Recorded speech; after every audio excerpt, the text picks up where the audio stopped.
ボイストレーナーのつるさんです。皆さんいかがお過ごしでしょうか。今回の動画はですね、A グループ常夜灯横浜アリーナ公演、こちらを見て歌声分析をしていきたいと思います。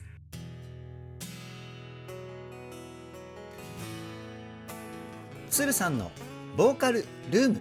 さあ、昨日の A グループのウォントの歌声分析動画の時にも言った通り、2日連続でですね A グループの歌声分析動画を公開しております。今回はですね3週間ぐらい前かな、公開された常夜灯、こちらねコメントでもたくさんリクエストがあったのに遅くなってしまって大変申し訳ございませんでした。それでね今回歌声分析してみたわけですけれども、いや色っぽいね。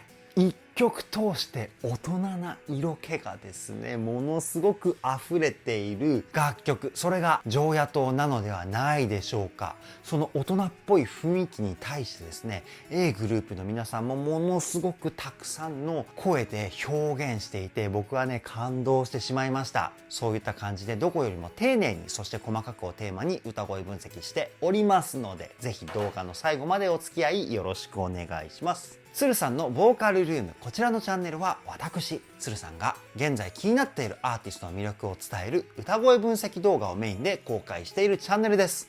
今の話を聞いて気になった方はぜひチャンネル登録高評価よろしくお願いします。そして最近 YouTube で実装されたシステムハイプ、こちらもですねお一人様1週間で3回までできますので、こちらの動画にですねぜひハイプを3回お願いできたらなというふうに思います。それでは早速 A グループ常夜灯歌声分析 GO!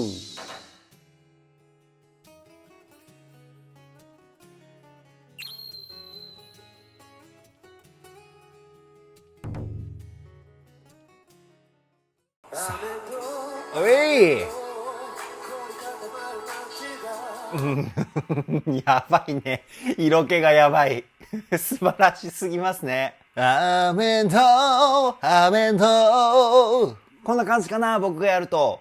この声どうやって出してるかっていうと、胸の胸腔共鳴の響きがメインの声なんですよね。で、ちょっとだけ鼻の鼻腔共鳴というところの音色もプラスしてます。胸の胸腔共鳴はですね、声の太さ、この辺をコントロールするんですよね。で、鼻の鼻腔共鳴が声の音色です。男らしい声を胸で作って、色気をですね、鼻で作ってます。素晴らしいですね。もう一回聞いてみましょ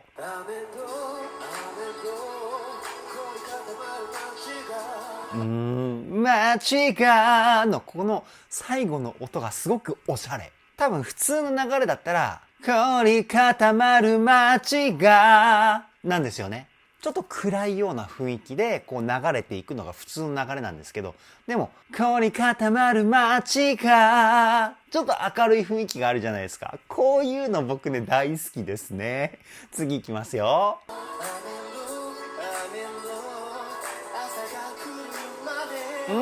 で、今の小島さんの声はですね、先ほどのリチャードさんの声とすごくね声の出し方似てます。似てるんですけど、鼻の鼻腔共鳴の響きの割合がリチャードさんよりも多めっていう感じですね。アメントアメント、こういう感じかな。もう一回聞いてみましょ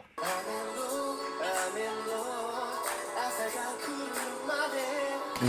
いいですね。で、こうリズムの躍動感をつけるためにアメントみたいな感じでちょっとだけね音を切ってるポイントを入れてるんですよね。こういう音を切るテクニックをスタッカートって言います。もう出だしから超かっこいいですね。次いきますよ。かっこいい。今の正門さんの言葉の発音の仕方が日本語の歌詞なんですけど、なんか英語みたいな雰囲気の子音の使い方をしてるなっていうふうに思いました。こういう発音の仕方をするアーティストってかなり多いんですよね。理由としては日本語よりも英語の方が曲に乗っていくんですよね。こうノリが出やすいっていうか、そういう言葉のテクニックを使ったんじゃないかなっていうふうに思います。もう一回聞いてみましょう。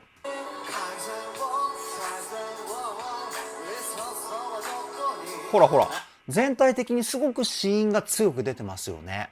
めちゃくちゃかっこいいですね。で、今の正門さんの声なんですけど、胸腔共鳴、口腔共鳴、鼻腔共鳴、この3つの声を響かせるポイントをまんべんなく使ってるような声質をチョイスして歌っています。胸が声の太さ、鼻が声の音色。で、口の口腔共鳴はですね、主に言葉一つ一つをはっきりさせるポイントです。声の音色プラス言葉の世界観を強く伝えたくてこの響きチョイスしたんじゃないかなというふうに僕は推測します。次いきますよ。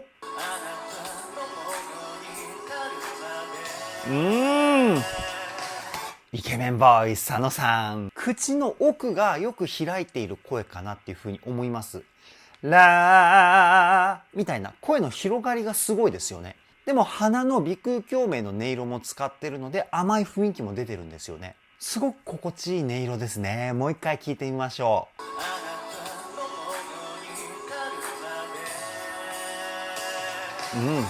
あなたのものになるまでみたいな感じかな、僕がやると。めちゃくちゃかっこいい声ですね。次いきますよ。かっこいい。ナイスかっこよすぎませんやばいね。そして曲調はジャズテイストで、こうね、大人っぽい雰囲気がね、またたまらないですね。続きいきますよ。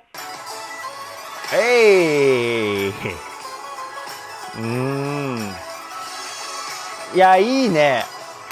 素晴らしいですね。こっから A メロですよね、きっとね。雰囲気的にそんな感じかなって思ったんですけど、聞いていきましょう。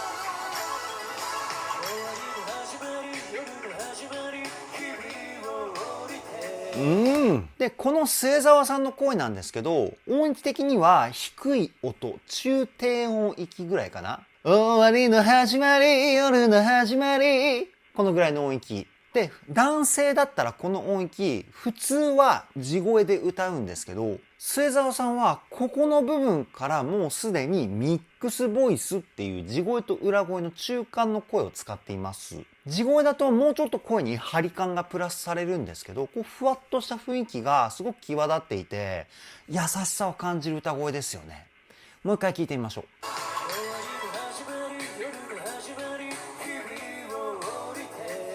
いい声。で、リチャードさんが上ハモリですよね。結構 A グループの曲を聴いていると、リチャードさんがハモリに回ってるパートすごく多いなっていうふうに思うんですけど、やっぱりハモリも得意なのかな、リチャードさんは。ほんとオールラウンダーですよね。次いきますよ。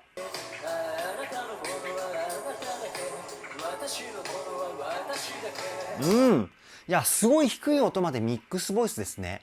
多分、普段の話し声から、末澤さんはミックスボイスなんじゃないかな。稀にいるんですよね、こういう天才タイプ。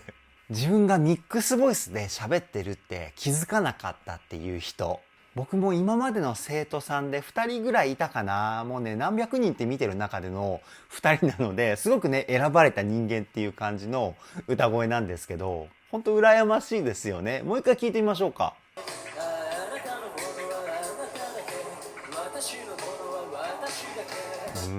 このね、さらっとした感じがね、たまらなくかっこいいですよね。で、口をあまり大きく開いていないのに、言葉がすごくはっきりしてますよね。ここも素晴らしいなっていうふうに思います。やっぱりミックスボイスになると、声の通りが地声よりもいいんですよね。声のキラキラした成分が地声よりも多く出る声質なので、だから口をあまり大きく開かなくても声の通りが良くなるっていうところにつながってくるんですけど、いやー素晴らしい。次いきますよ。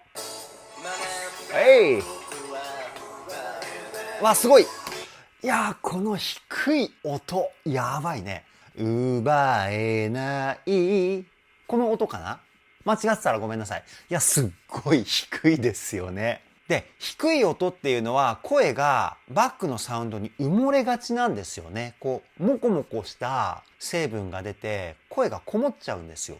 にもかかわらず小島さんはここね、すごくクリアな声表現してますよね。胸の胸腔共鳴をメインで声質を作ってるんですけど、それと同じぐらい鼻の鼻腔共鳴も使ってるんですよね。低音域で鼻の鼻腔共鳴を使うことによって、そのモコモコした成分が消えてくれるんですよね。そういったテクニック使ってるポイントかなっていうふうに思います。もう一回聞いてみましょう。ほら、すごいですよね。今声ガラガラしちゃった。ごめんなさい。すごい声ですよね。やっぱりね、普段からボイストレーニングしっかりね、入念にやってるんじゃないかなっていうふうに思います。次いきますよ。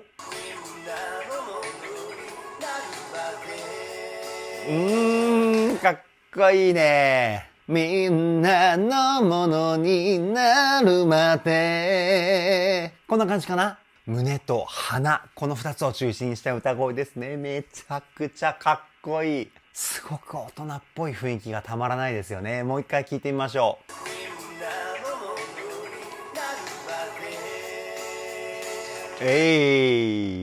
素晴らしすぎます。次いきますね。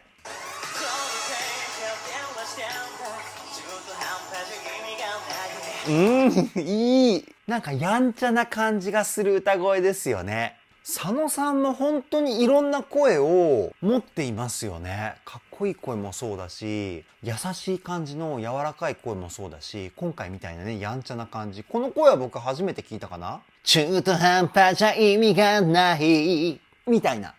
僕がやるとね、こういう感じの声になるんですけど、鼻が中心なんですけど、やっぱりね、胸の響きも少し足しているような、そんな感じの歌声かなっていうふうに思います。で、全体的に子音は強めで、声を出すイメージの中心を口の方に持ってきてるような感じかな。なんかね、すごくごめんなさい。表現が難しい説明の仕方になってしまったんですけど、中途半端じゃ意味がない、みたいな。あくまで響かせるのは胸と鼻なんですけど、声を出すところのこう目的地点を口の方に持ってきてるみたいな、そういった感じの声かなっていうふうに思います。もう一回聞いてみましょう。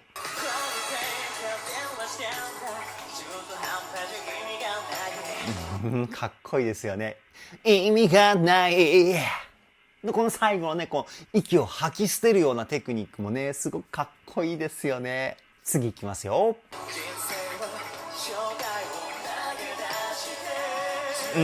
かっこいいね。やっぱりイケメンで、この声は反則級にかっこいいですよね。いやー、ずるいですね。もう一回聞いてみましょう。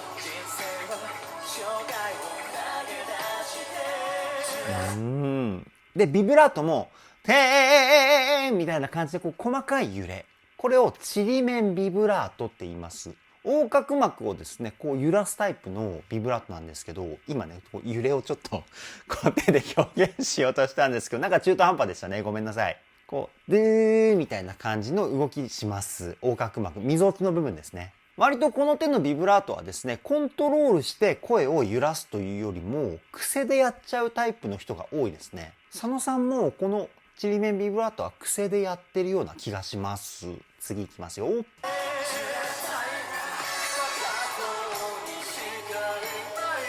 いいね。正門さんのね、ザ男っていう感じのすごくかっこいい声ですよね。もう声の中心っていうかもうほとんどが胸腔共鳴で作られた歌声かなっていうふうに思います。あと少しだけ口の中の口腔共鳴の響きを使って言葉をクリアにして歌ってるような感じですね。もう一回聞いてみましょ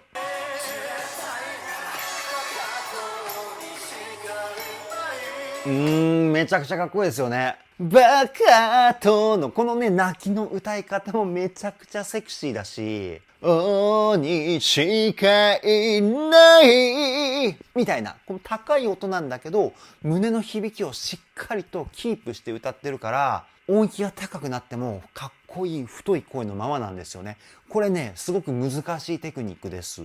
高い音っていうのはやっぱりね、鼻の響きとか使った方が出しやすいんですよね。楽に高い声を出せるというか。でも正門さんの声は男らしさを高い声でもキープするために多分あえて胸の響きを多く使って高い声出してると思うんですよね。素晴らしいですね。次いきますよ。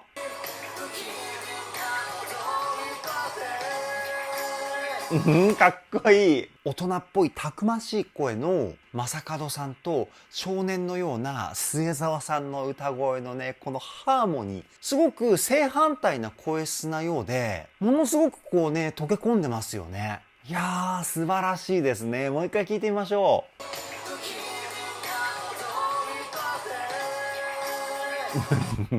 素晴らしい素晴らしい。いやー、チームワークがなせる技ですよね。一般的な考え方だったらやっぱり声質的にはまあ簡単に言うと大人と子供みたいな感じの声質じゃないですか。大人っぽい雰囲気と少年のような雰囲気っていうことで、こう混ざり合わなそうな2つの個性なんですけど、混ぜてみるとものすごく美しいものになってるみたいな。やっぱり普段からのチームワークがないとここまで綺麗に溶け込まないと思うんですよね。いや素晴らしいですね。さっきから素晴らしいしか言ってない。次いきますよ。えいかっこいい。凝り固まる街がこのハモリのフレーズかっこいいですね。いやーもうずっとかっこいい。やばいね常夜灯。もう一回聞いてみましょう。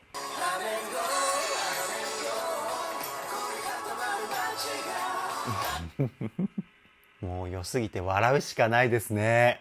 いや A グループの曲全部かっこいいですね。今回の常夜灯もねすごくかっこいいし、個人的にはこういう大人っぽい感じでジャジーな雰囲気大好きですね。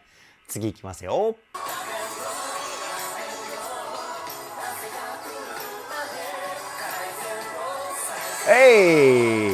もうね聞き入っちゃいますね。やっぱりねこう全員で歌っていてハモリに末澤さんが回ってるっていうね、なんかこのパターン多い感じがしますけど、この雰囲気が A グループの一つの色を作り出してるんじゃないかなっていうふうにもね思うんですよね。でバンドになったら末澤さんはソロで歌うっていう感じになるし、でも曲の雰囲気によってこういうアレンジもね考えられてると思うので、今回の常夜灯だったら大人っぽい雰囲気だからこういったボーカルアレンジになってるとかね、まあ想像ですけどね、これはもしかしたらね今回ライブってことでライブアレンジでジャズアレンジなのかもしれないし、僕はねごめんなさいまだね原曲の方を聞いていないので軽々しくはね言えないんですけど、なんかその曲そのアレンジにとって最大のパフォーマンスを発揮できるような歌割りとかになってるのかなっていうふうにね想像しちゃいました。次いきますよ。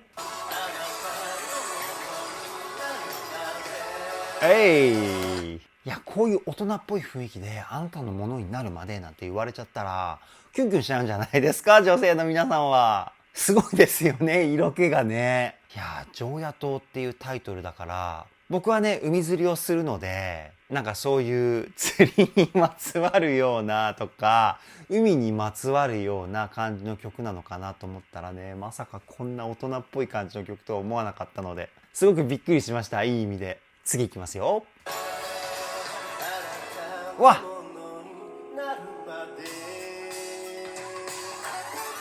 あ、これ絶対やばいでしょ。ねえ、英単の皆さん。今のポイントは絶対やばいでしょ。小島さんのかっこいい声で、あなたのものになるまでなんて言われたらね、もう一瞬でもう、キュンってしちゃいますよね。女性の皆さんはね。男性目線から見てもめちゃくちゃかっこいいって思いますもんね。いやー、最高だな。次いきますよ。会場すごい。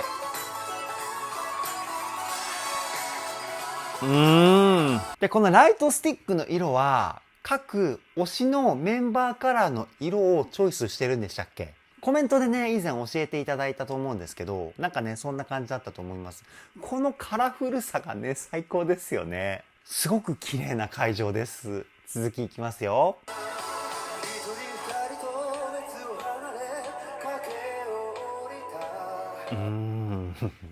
やっぱリチャードさんの声いいな。低音がねすごくかっこいいですよね。今のねこのハイトーンボーカル時代と言われている時にですね、やっぱりここまでね素敵に低音を表現できるボーカリストって希少だと思うんですよ。いやーめちゃくちゃ素晴らしいですね。もう一回聞いてみましょう。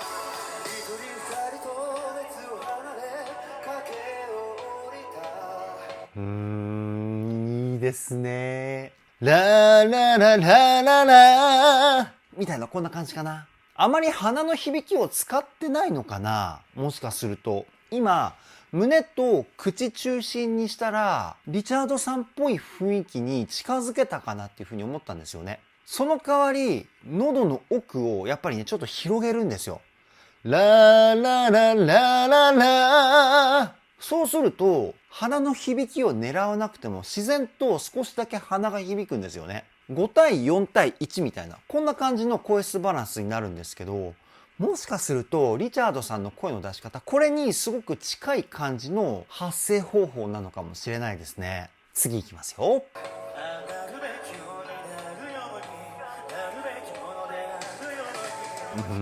いい。やっぱりこのね、佐野さんの奥行きのある感じの声質、素敵ですよね。やっぱりこの口の奥をですね、こう広げてるんですよね。なるべきように、みたいな。少しだけクラシックとかオペラの発声方法を取り入れてるような、そんな感じの声質ですね。もう一回聞いてみましょう。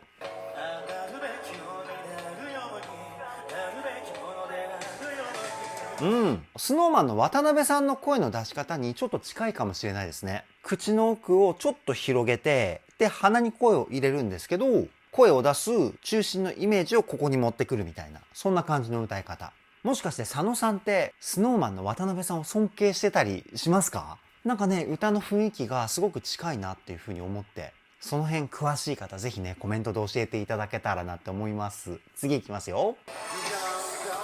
おい！低いね。やっぱり胸の響きを中心に使っている正門さんだからこそ、やっぱり低い音域でこそ声の魅力がこう発揮されますよね。すごく大人っぽい雰囲気がこう広がってくるというか、もう一回聞いてみましょう。ほら。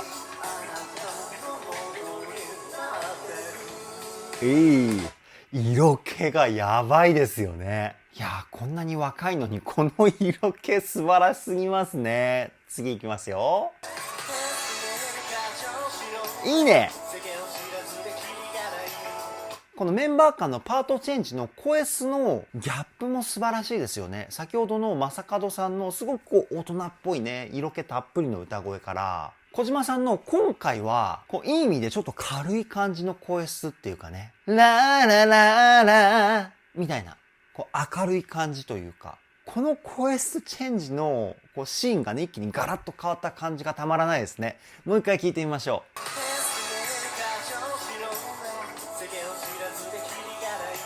う。いいなぁ。ペースメーカーみたいなね、この軽いふわっとした感じがかっこいいですよね。次いきますよ。投げ打てのこのね、歌い方。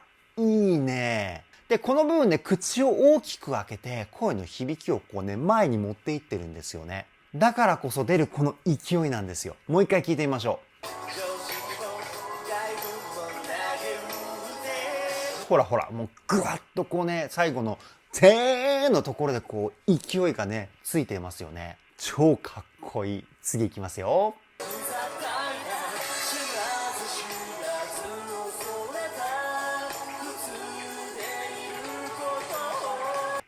いいね。で、今、末澤さんがメインを歌っていて、上ハモリで佐野さんでしたよね。なんか不思議な光景ですね。いつもね、ハイトーン、一番高い音は末澤さんパートかなっていう風に思っているんですけど、それなのに末澤さんが歌う音域よりも上の音域が存在するっていうね、レアポイントかなっていう風に思います。もう一回聞いてみましょう。で、2人ともね、ロングトーンがすごく綺麗ですよね。ロングトーンっていうのは長く声を伸ばすポイントをロングトーンって言うんですけど、綺麗に伸ばすためにはしっかりとした歌の基礎力っていうのが必要なんですよね。基礎力って何かっていうと、息の吸い方と体の使い方、主に腹筋と背筋の使い方ですね。この辺をしっかりとね、ボイストレーニングでトレーニングしないと基礎力っていうのは身につかないんですけど、だからこういうところで普段からものすごくボイストレーニングをしてるんじゃないかなっていうふうにね、僕は思っちゃいました。次いきますよ。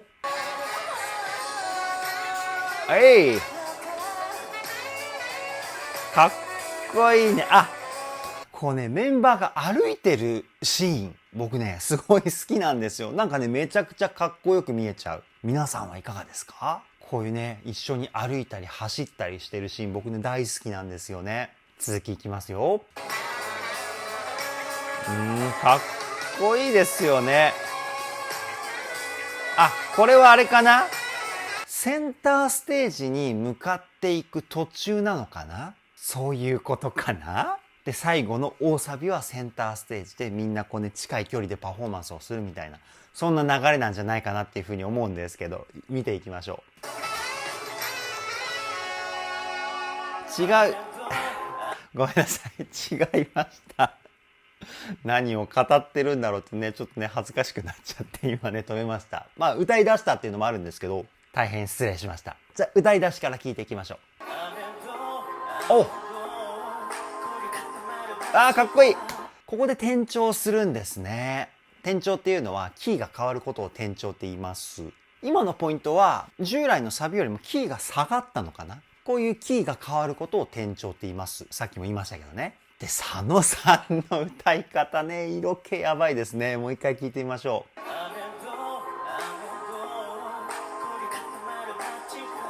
う。凝り固まる街が、この歌い方、固まるのかの音がすごく強かったですよね。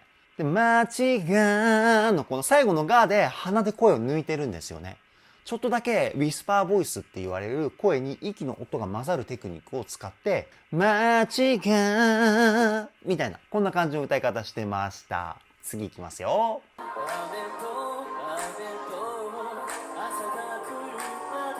柔らかいですね。末澤さんポイント。アメンドアメンドみたいな感じかな。あえて少し小さい声量で歌ってるような感じがします。もう一回聞いてみましょう。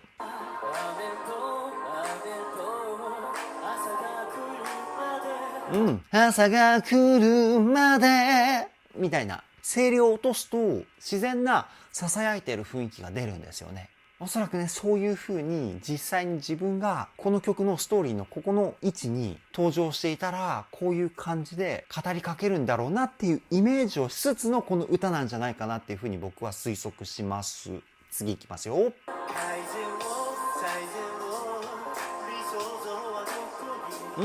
で、今リズムが入ってきたところで、小島さんの歌のフレーズにも少しだけこうアクセントをつけて歌ってるんですよね。部分的にスタッカートを入れて歌ってるっていうか、もう一回聞いてみましょう。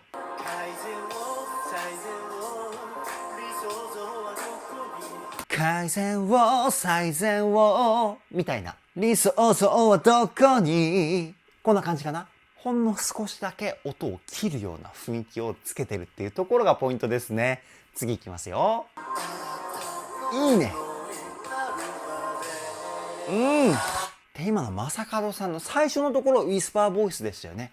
はーっていうこう声に息を混ぜるテクニック。そこからどんどん息の音をこう消していって地声の輪郭をくっきりさせていくような歌い方をしてました。もう一回聞いてみましょう。ほら。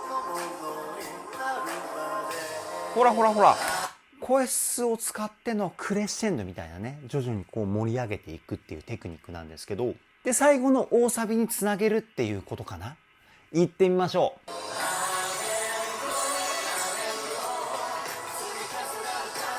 う。かっこいいね。で、先ほどまでのサビで一回こうキーが下がったじゃないですか。そこからまたキーが上がることによって、またこう転調してる雰囲気チェンジがやってきましたよね。こう転調っていうのはこういう風にガラッと雰囲気が変わるからね、かっこいいんですよね。次いきますよ。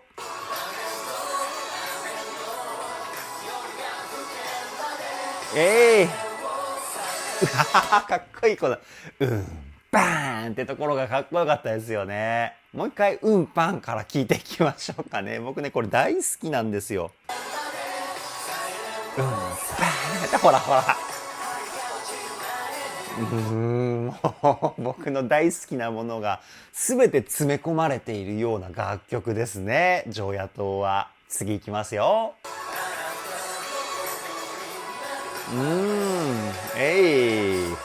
あ、止めちゃった。